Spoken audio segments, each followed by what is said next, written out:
Okay, this is just a small application that has recently become available for Weatherlink users and is definitely very useful for our network.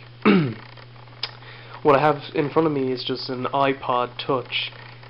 This application can be downloaded onto any Apple system like the iPad or the iPhone or the iTouch if it's past its fourth operating system. So we just flick it on here and slide to open.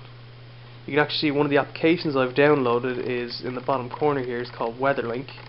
This is very similar to the Weatherlink program that we use for analysing the data, Weatherlink Mobile by Davis. And what you can see is I've actually added in all the different stations. So St. Columba's and North Strand, Maryland, St. Pius ex-Girls National School, there's Kinseely, St. Dominic's and St. Patrick's School.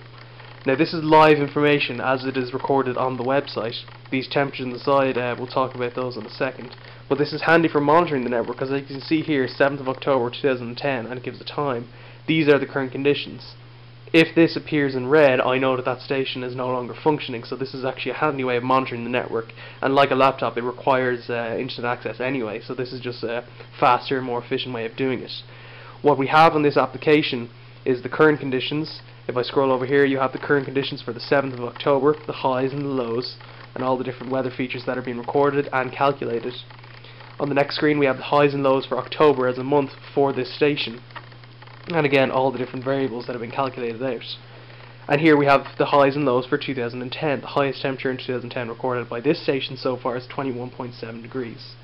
If we move up to St. Dominic's School, it's much the same, 21.8 degrees for 2010. That's the current conditions, highs and lows for October. This is the highs and lows for today, the 7th of October, and the current conditions that are being recorded. Adding a station is pretty easy. If we scroll into here, we see the list of stations I've currently added. To add a station, all I have to do is go into here and select the username. So our usernames are pretty much standard with UCD 001, 002, etc. There's also an option to customize the interface that is displayed up here. Obviously you can change all your different temperature readings, time and date, 24 hours, the display numbers to what decimal point, temperature, Fahrenheit and Celsius, inches and millimeters for rain, barometric pressure and so forth. Down here I can select what variable I want to display in real time. So I'll change it to wind speed and direction and click done. And now I can see the current wind speeds and directions that are blowing in each station. So predominantly I can see that the winds are all blowing more or less south in the majority of our stations within the network.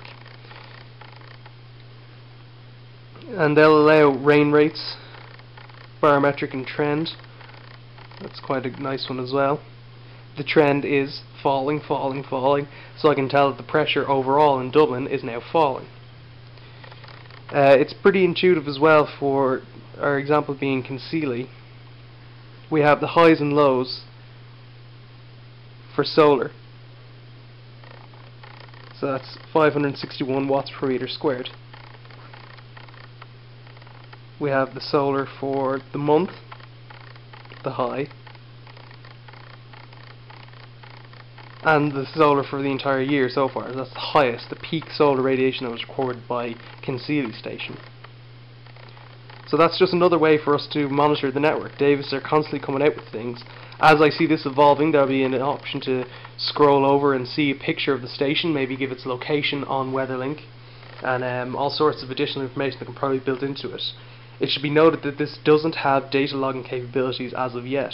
However, it does have a simple built-in data logger which gives us the highs and lows for the year. So there is some method by which the data can be recorded and is fed live to the phone. Again, all it requires is internet access and this free application from Davis.